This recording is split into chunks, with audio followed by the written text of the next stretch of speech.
பார்த்த வரைக்கும் நிறைய எலெக்ஷன்ஸ் பார்த்துருப்பீங்க, நிறைய தலைவர் பதவியேற்று பார்த்துருப்பீங்க. விஜய் பதவியேற்றதுல அப்படின்னா உங்களுக்கு வித்தியாசம் தெரிஞ்சது? அவர் தான் படிக்காமே வாசித்தாருப்பா. பூஸ்ட் பண்ண பயங்கரமா வாய்ஸ் கொடுத்து அதெல்லாம் வேற லெவல் பட்டாரு. ஆனா இன்னொன்னு இருக்கு, இன்னொன்னுக்கு பூஸ்ட் பம்பான எல்லாத்தையும் சொல்லிட்டு எல்லாம் ஸ்டார்ட் பண்ணோம்னு சொல்லிட்டு டைம் ஸ்டாப் நவ் சொன்னார் பத்தியா. அதெல்லாம் உண்மை இல்ல, அது வந்து உண்மையிலே அதெல்லாம் வந்துட்டு ஏதோ படத்துல பாக்குற மாதிரி இருக்கு. சரி, பார்க்காம பேசினாலும் ஓகே. சினிமாவில் அவர் பேசாத டைலாகா? இது ஒரு பெரிய டைலாக் இல்லையா? இது ஒரு தப்ப மேட்டர் தானே. இருந்தாலும் ஒரு சிஎம்மா வந்து பேசுறது எல்லாத்தையும் மக்கள் பார்க்க சமயத்துல அது ரொம்ப நம்ம ஏத்த மாதிரி இருக்கு, நம்ம பதவி ஏத்த மாதிரி இருக்கு. நம்மெல்லாம் ஒரு இருக்குல்ல. சரி, பதவி ஏற்றுட்டாரு, என்ன பண்ண போறாரு? பண்ணுவாரு. சரி, இன்னைக்கு என்ன நடந்தது தெரியுமா? ஆமா, ஏதோ ஸ்டாலின் போய் பார்த்தாரா? உன் சீமா போய் பார்த்துக்காருப்பா. அது காலி பண்ணதே அவர்தான். காலி பண்ணதே அவர்தான். இல்ல, இதுக்கு ஏதாவது ஒரு ஸ்ட்ராட்டஜி இருக்கும். இப்படிலாம் பண்றதுனால இல்ல, நான் ஏன் எல்லாத்தையும் பார்த்துட்டே இருக்கணும்? இல்ல, இது வரைக்கும் நிறைய எனக்கு தெரிஞ்ச ஒரு என் வயசுக்கு நான் வந்து சொல்ல போனா ஒரு 10 ஒரு 6 எலெக்ஷன் பார்த்துருப்பேன் நினைக்கிறேன். எனக்கு விவரம் தெரிஞ்சு ஒரு 6 எலெக்ஷன் விவரம் தெரிஞ்சு பார்த்தது. நான் 4 எலெக்ஷன் ஓட்டு போட்டிருப்பேன். இதுவரையும் இந்த மாதிரி ஒரு நிகழ்வு நான் பார்த்ததே இல்லை. இந்த மாதிரி சிஎம் ஜெயிச்சுட்டு உடனே போய் பழைய சிஎம் பார்த்த கதையெல்லாம் நான் கேள்விப்பட்டது இல்லை. ஏதாவது ஸ்ட்ராட்டஜி இருக்கும், சும்மாலாம் அவர் போய் பார்க்க மாட்டாரு. அவருக்கு ஒரு பாயிண்ட். ஒருவேளை எப்படி இருக்குமோ, நீ என்ன ஜெயிக்க மாட்டேன்னு சொன்னேன், நான் ஜெயிச்சிட்டேன் பாருங்க, உன் வீட்டுக்குள்ளேயே வந்து உட்காந்து உன் முன்னாடியே நான் சிஎம்மா உட்காந்துக்கிறேன், அப்படி ஒரு ஸ்ட்ராட்டஜியா இருக்குமோ? இல்ல, அப்படி நம்ம நினைச்சுக்கலாம். பட் இது பின்னாடி ஒரு ஆஃப் பண்ற மாதிரி அவர் செய்யறதுக்கு ஏதாவது ஒண்ணு இவங்க ஏதாவது ரியாக்ஷன் ஏதாவது ஒரு இமேஜின் பண்ணிக்கோங்களேன். விஜய் வந்து பின்னாடி வந்து 10 வச்சிட்டியே பரட்ட இந்த பேக்ரவுண்ட் சாங் போட்டா. இப்போ என்னன்னா, இப்போ நீ எடப்பாடிக்கும் ஒரு ஸ்டாலினுக்கும் நீ வந்துட்டு பேக்ரவுண்ட் மியூசிக் போட்டா வச்சுக்க நல்லாவே இருக்காது. சரி, சினிமால ஏன் எடப்பாடி வீட்டுக்கு போல? நாளைக்கு போவாரு. ஏன் இன்னைக்கு நல்லா கவனிச்சா, இன்னைக்கு பதவி இருக்கும் போது எடப்பாடியா வந்து வணக்கம் வச்சாரு, கண்டுக்கவே இல்லை. ஓபிஎஸ் வணக்கம் வச்சு திருப்பி வணக்கம் வச்சாரு. ஆனா எடப்பாடி வந்து விஜய் பார்த்து வணக்கம் வச்சாரு, ஒரு ரிப்ளை பண்ணல, ரெஸ்பாண்ட் எதுவுமே பண்ணவே இல்லை. இன்னைக்கு தலைவர் லிஸ்ட்ல அவர் இல்லவே இல்லை. அவர் வீட்டுல பார்த்த தலைவர் லிஸ்ட்லயே அவர் இல்லை. நாளைக்கு இருக்கலாம். அதே மாதிரி பிஜேபியோட இந்த தலைவரே இன்னைக்கு பார்க்கல. யாரு? பிஜேபியில இன்னைக்கு நயனா நாகேந்திரன் நீங்க இருக்காருல்ல, அவரும் ஒரு கட்சி தலைவர் தானே. நாளைக்கு பாப்பாருப்பா. சீமான் பார்த்திருக்காரு, இவரு மாம்பழத்தை கூட பார்த்திருக்காரு, மாம்பழம் பார்த்திருக்காரு, வைகோ பார்த்திருக்காரு. வைகோ ஆக்சுவலா இந்த வாட்டி தனிப்பட்டு நிக்கவே இல்லை. அவங்க எம்எல்ஏ ஃபுல்லா டிஎம்கே தான் நின்றுருக்காங்க. டிஎம்கே தான் நின்றுருக்காங்க. இன்னொரு கூத்துக்கிட்டியா, வைகோ வீட்டுக்கு போனவொன்னா வைகோ வீட்டுல ஆளு வேலை பார்த்தாங்க எல்லாமே நான் உங்களுக்கு தான் போட்டோம். அது அவங்க மட்டும் சொல்ல, ஊர்ல இருக்கிற எல்லாரும் தான் சொல்றாங்க. சொல்லல, ஜெயிச்சதுக்கு அப்புறம் எல்லாம் இல்ல எக்ஸிட் போல்லயே வந்து எனக்கு எக்ஸிட் போல் வரதுக்கு முன்னாடி 10 சீட்டு நான் மைண்ட்ல வச்சிருந்தேன் அந்த எலெக்ஷன் முன்னாடி. அதே விட நம்ம கிரிக்கெட் விளையாட போனோம், எங்க போனாலும் எங்க கேட்டாலும் நாங்க விஷயம் எனக்கு அப்பவே டவுட் வந்துச்சு.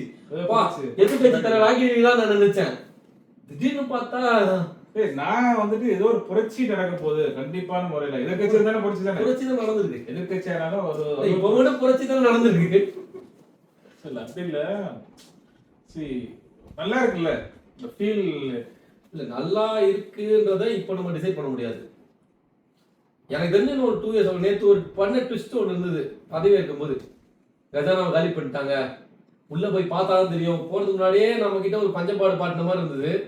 இது ஏன் பண்ண முடியும்னு கேட்டா, கஜானா காசு சொல்றதுக்கான வாய்ப்பும் இருக்கு. இந்த மாதிரி 2-3 ட்விஸ்ட் இருக்கு. சரி, இப்போ இன்னொரு கொஸ்டின். இப்போ உங்க வீடு வந்து வாடகத்துல இருக்கு, உங்க ஆபீஸ் ஸ்ரீநகர்ல இருக்கு. காலைல வரதுக்கு எவ்வளவு நேரம் ஆகுது உங்களுக்கு?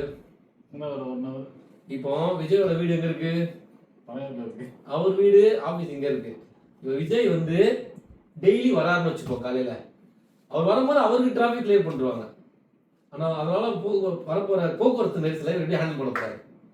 அதான் சொன்னாட்டாரு. அவர்தான் நார்மலா வரவே மாட்டேன். நார்மலா நம்ம வருவேன் போவேன் செய்வேன் அந்த மாதிரி ஒரு ஐயா. அவர் நார்மலா வந்துட்டு போவாரு.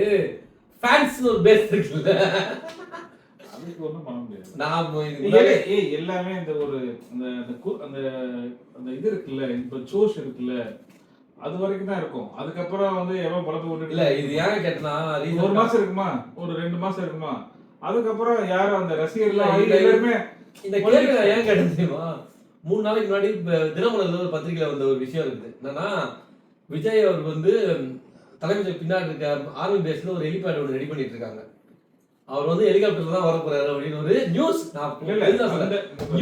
நியூஸ்ல இருக்கு, நியூஸ் பேப்பர்ல இருக்கு. இந்த விஷயம் இங்க இருந்து மதுரைக்கே ஹெலிபேட்ல தான் போறாரு. பிரைவேட் ஃளைட்ல போறாரு. வருவாருப்பா, அவருக்கு என்ன இல்ல சொல்றேன். அவர் வந்து இன்னொரு ஆப்ஷன் இருக்கு. அப்படி வந்துச்சுன்னா நீங்க முதலமைச்சரை வானத்துல தான் பார்க்கணும், தரையில பார்க்க முடியாது. தேவையில்லை, டிராபிக் முடிஞ்சு வச்சுல. எனக்கு என்னன்னா மக்கள் நலன் கருதி இல்ல அவர் வந்துட்டு ஆக்சுவலா வந்து அவர் வந்து காலைல டிராபிக்ல வந்து பார்த்தாதான் உண்மையிலேயே டிராபிக்ல போறவங்க கஷ்டம் தெரியும். இப்ப காலையில ஒரு டிராபிக்கா இருந்தா இப்போ கொஞ்சம் அட்வான்ஸா போலாம்ல, அவரும் போட்டோம் மத்தவங்களும் போற மாதிரி போனா ஆட்டோமேட்டிக்கா எல்லாரோட டிராபிக்குமே கிளியர் ஆகுது, ஆப்பர்ச்சுனிட்டி கிடைக்கும்ல. அதெல்லாம் ஐடியா வச்சிருப்பாரு. எல்லாரும் மாதிரி பண்ண மாட்டாங்க. அவர் வச்சிருக்காரு, நீங்க நிறைய ஐடியா வச்சிருக்கீங்க. சரி, அவர் அப்படிதான் யோசிக்கிறாரு. எல்லாரும் மாதிரி நம்ம இருக்கக்கூடாது, வேற மாதிரி இருக்கணும், வேற மாதிரி சிந்திக்கணும், வரலாறுல இல்லாத ஒண்ணு நடக்கணும் அப்படின்னு தானே போறாரு. இல்ல நீங்க சொன்ன 30 வருஷம் 29 நாள் வந்து மொத்தம் ஏடிஎம்கே ஆட்சி பண்ணிருக்காங்க. இல்ல கணக்குல எடுத்து வச்சிருக்கேன். இல்ல தமிழ்நாட்டுல அதிகமா ஆட்சி அமைச்சது ஏடிஎம்கே தான். அதுக்கப்புறம் டிஎம்கே வந்து 24 வருஷமா வாழ்ந்துருக்காங்க. அதிகபட்ச ஆட்சி வந்து இனிமேல் 50 வருஷம், கிட்டத்தட்ட 50-59 வருஷம் இவங்க 2 பேர் தான். காங்கிரஸ் சேர்த்தா 59 வருஷம். இவ்வளவு நாள்ல இல்லாத ஒரு விஷயம் திடீர்னு அந்த 2 கட்சி, அதாவது திடீர்னு பாத்தீங்கன்னா எப்ப டிஎம்கே எங்க உட்காருப்பாங்க, டிஎம்கே எப்படி ஏடிஎம்கே இப்படி இருந்தது. இப்ப ஏடிஎம்கே கையை பிடிச்சி வந்து என் பக்கத்துல உட்காந்து வைப்பான எப்படி இருக்கும். இப்ப அப்படிதான் சட்டசபையில உட்காந்துருக்காங்க. அப்படிதான் பண்ணி அவங்க அவங்க 2 பேரும் ஒண்ணா உட்கார வச்சு அவனுக்கு வேற வழி இல்லையே. எதிர்கட்சி அவங்க 2 பேர் தானே. இல்ல எதிர்கட்சி ஏடிஎம்கே ஏடிஎம்கே கிடையாது. பட் இருந்தாலும் அவங்களோட பட் ஆனா என்னன்னா இப்ப ஒரே சைடுல ஃபர்ஸ்ட் டைம் உட்கார்ந்துருக்காங்க. இவங்க 2 பேரும் சேர்ந்து ஒரு கட்சி அப்போஸ் பண்ண போறாங்க. இவங்க மாத்தி மாத்தி சண்டை போடுறாங்க, எதிரில ஒரு கட்சி வச்சு அப்போஸ் பண்றாங்க. ஒருவேளை இதுக்கு தான் போயிட்டு விஜய் போயிட்டார் பொழுது, நான் சின்ன பையன் கொஞ்சம் பார்த்து செய்யுங்க, வீடு வந்து சொல்லிட்டு போறேன், இந்த புதுசா வந்து வச்சு செஞ்சிடாதீங்க சட்டசபையில. ஸ்ட்ராட்டஜிக் இருக்கும் ஏதாவது ஒண்ணு, அது நிமித்தமா ஒரு பலன் இருக்கும், அது நிமித்தமா ஒரு ஒண்ணு புதுசா சொல்ல வர்றது. நான் அப்படி இல்ல, அது ஒரு படத்துல சொல்லுமா, எதிரிய வாழ விட்டு அவனை வாழ்ந்து காட்டு. இல்ல விஜய் பண்ணதெல்லாம் பார்த்தா எனக்கு இந்த மாஸ் டைலாக்ஸ் தான் ஞாபகத்துக்கு வருது. சினிமா டைலாக் மாதிரி தான். அதே சினிமாவில் பார்க்குற சர்க்கார் படத்தை பார்த்தாச்சுங்க, அதே டிட்டோ தான் இப்ப நடந்துட்டு இருக்கு. இல்ல அன்னைக்கு சொல்ல அது வந்து பிராண்ட் அழிப்பேன் அழிச்சிட்ட அப்படி, உன் தலைவனை தோக்கடிப்பேன் தோக்கடிச்சிட்ட அப்படி. ஒரு ஓட்டு மாத்தூர் நாடு ஒரே ஓட்டுல ஒரு தொகுதி ஜெயிச்சிட்டாங்க. டோட்டலா வாஷ் அவுட் பண்ணி சென்னையில வந்து கிளீன் ஸ்வீப் மாதிரி கிட்டத்தட்ட 2 தொகுதி மட்டும்தான் ஆல்மோஸ்ட் கிளீன் ஸ்வீப். சென்னை வந்து டிஎம்கே கோட்டை.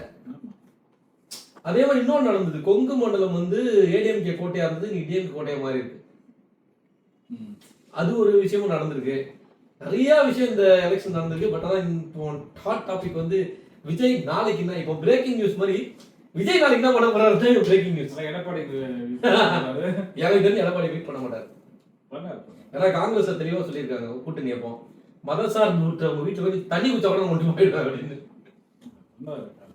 எனக்கு தெரிஞ்சு இன்னைக்கு அவர் வணக்கம் சொல்லாததே வந்து எடப்பாடியோட ஒரு வந்து தொடர்பு வச்சுக்க விரும்பல. அவருக்கு எனக்கு தொடர்பு இல்லை. ஏன்னா அவர் வந்து நிறைய பேர் திருச்சாவை பத்தி பேசிட்டாங்க. எடப்பாடி தான் திருச்சாவை பத்தி அதிகமா பேசுனது. அதனால அந்த கோபம் இருக்கும்ல, அதனால பார்க்க மாட்டாருன்னு நான் நினைக்கிறேன். திருத்தானோட நீங்க வைக்க மாட்டீங்க. இல்ல அதுல அது இல்ல, அது நீங்க கொடுக்கறது, நீங்க மீடியா கொடுக்கறது இது. அப்ப திருத்தாங்க விஜய்க்கு ஒண்ணும் இல்லையா? இல்ல அது அவங்க பர்சனல். அப்ப இருக்கா பர்சனல். ரெண்டாவது ஆனா நாளைக்கு ஒரு லிஸ்ட் ரெடி ஆகும். இன்னைக்கு லிஸ்ட் எடுத்து நேத்து தெரியாது. திருச்சா லிஸ்டா கிருத்திகா ஜாயின் பண்ணுவாங்களா இல்ல லிஸ்ட் ரெடியா போடுறீங்களே? நாளைக்கு பார்க்க போற லிஸ்ட், இன்னைக்கு பார்க்க போற லிஸ்ட் எனக்கு தெரிஞ்சா, அதாவது பதவியா இருக்கிற வரைக்கும் தெரியாது. திடீர்னு பிரேக்கிங் நியூஸ் 2:30 மணிக்கு ஸ்டாலின் வீட்டுக்கு போறாருன்னு, இவர் வீட்டுக்கு போறாருன்னு தெரிஞ்சவங்க பாதியில உதவி பதவி எடுத்து கிளம்பிட்டாரு அவர் வீட்டுக்கு. நீ வரதுல டீ ஸ்டாப்ல போட்டு இவர் கிளம்பிட்டார் பாஸ்தா.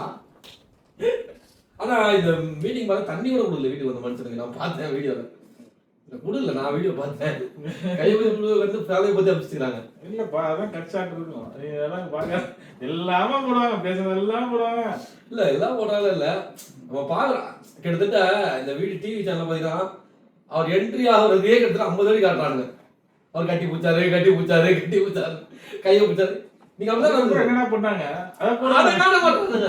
இந்த பழைய காலத்து படத்துல ஃபர்ஸ்ட் எய்ட் இந்த குருவி கிச்சி கிச்சின்னு பண்ணிட்டு ஏய் அங்க என்ன நடந்தது அப்படின்ற மாதிரி என்ன நடக்கும்னா பேச்சு சமயத்துல எல்லாத்தையும் வெளியே அனுப்பிடுவாங்க. அப்படி இருக்கும், அப்படி மேபி இருக்கலாம். என்ன காலில் விழுந்தது தெரியாம இருக்கும், வெளியே தெரியக்கூடாதுன்னா என்ன பேசுறாங்களோ வைக்காங்களோ மீடியா தெரியாம அதுக்கப்புறம் வெளியே வந்தாலும் கொடுப்பாங்க. இந்த மாதிரி டெய்லி நடக்கிற விஷயங்களை சுவாரஸ்யமா எங்க கூட சேர்ந்து நீங்க தெரிஞ்சுக்கணும் அப்படின்னா மறக்காம சப்ஸ்கிரைப் பண்ணுங்க. இந்த மாதிரி உங்க மைண்ட் செட் எங்களுக்கு கமெண்ட்ல சொல்லுங்க, எங்களுக்கு அட்லீஸ்ட் நாங்க இம்ப்ரூவ் பண்ணிப்போம். நீ கேமரா வச்சிருக்கியா? ஏய் சொல்லவே இல்ல நீ. முதல்ல சப்ஸ்கிரைப் பண்ண சொல்லி அவன் பார்த்தல. இல்ல பாரு முதல்ல எப்படி கேமரா வச்சா அத சொல்லு. சத்தியமா வேற நம்ப மாட்டாங்க. ஓகே சோ மறக்காம மேக்ஸ் டெக்ஷன் சேனல் சப்ஸ்கிரைப் பண்ணுங்க.